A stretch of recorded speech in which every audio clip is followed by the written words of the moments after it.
ದೇವ್ರಿ ಕಾಪಾಡ್ಕೊಂಬಾರಪ್ಪ. ನಮಸ್ಕಾರ ಎಲ್ರಿಗೂ. ಬಸ್ಸು ಬೆಳಗ್ಗೆ 5 ಗಂಟೆ ಆಗಿತ್ತು. ಎದ್ಬಿಟ್ಟು ಬ್ರಷ್ ಗಿಶ್ ಮಾಡ್ಕೊಂಡಿದ್ದಾದ ತಕ್ಷಣ ರಾಹುಲ್ ಅಣ್ಣ ಬಂದಿದ್ರು.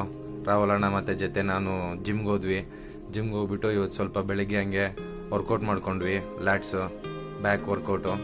ಆಮೇಲೆ ಅಂಗಡಿಗೆ ಬಂದಿದ್ದ ತಕ್ಷಣ ಮತ್ತೆ ನಾನು ಅಂಗಡಿನ ಕ್ಲೀನ್ ಮಾಡ್ತಾ ಇದ್ದೆ. ಅಣ್ಣ ಶೇಕ್ ಮಾಡ್ತಾ ಇದ್ರು. ಮತ್ತೆ ರಾಹುಲ್ ಅಣ್ಣ ಹೋಗಿದ ತಕ್ಷಣ ಕ್ಲೀನ್ ಮಾಡ್ಕೊಂಡ್ಬಿಟ್ಟು ಎಲ್ಲ ಅಂಗಡಿನ ಗೀಪ್ ಮಾಡಿ ಚೆನ್ನಾಗೆ ಮನೆಗೆ ಹೋಗ್ಬಿಟ್ಟು ಸ್ನಾನ ಗೀನ ಮಾಡ್ಕೊಂಡು ರಿಟರ್ನ್ ಬಂದೆ ಅಂಗಡಿಗೆ. ಕೆಲಸ ಇರಲಿಲ್ಲ ಅಂತ ತಿಂಡಿ ತಿನ್ಕೊಂಡು ಹೋಗೋದೆ. ಮತ್ತೆ ಕೆಲಸ ಇತ್ತು. ಅಣ್ಣನಿಗೆ ಸ್ಟೈಲಾಗಿ ಕಟಿಂಗ್ ಬೇಕಂದ್ರು. ಮಾಡಿದ್ದೀನಿ. ನೋಡ್ಬಿಟ್ಟು ಕಮೆಂಟ್ ಮಾಡಿ ಹೆಂಗಿದೆ ಅಂತ ಹೇಳ್ರಿ. ಆಮೇಲೆ ಸ್ವಲ್ಪ ಫ್ರೀ ಆಗಿದ ತಕ್ಷಣ ಹೋಗಿ ಟೀ ಕುಡ್ಕೊಂಡ್ಬಂದೆ. ಸ್ವಲ್ಪ ಟೀ ಕುಡ್ಕೊಂಡಿದ್ದಾದ್ಮೇಲೆ ಊಟಕ್ಕೆ ಹೊರಟೆ. ಮುದ್ದೆ ಮಾಡಿದ್ರು ಅಮ್ಮ. ತಿನ್ಕೊಂಡು ಮತ್ತೆ ಅಂಗಡಿಗೆ ಬಂದೆ. ಕೆಲಸ ಇರಲಿಲ್ಲ. Last customer. ಕೆಲಸ ಇಲ್ಲ.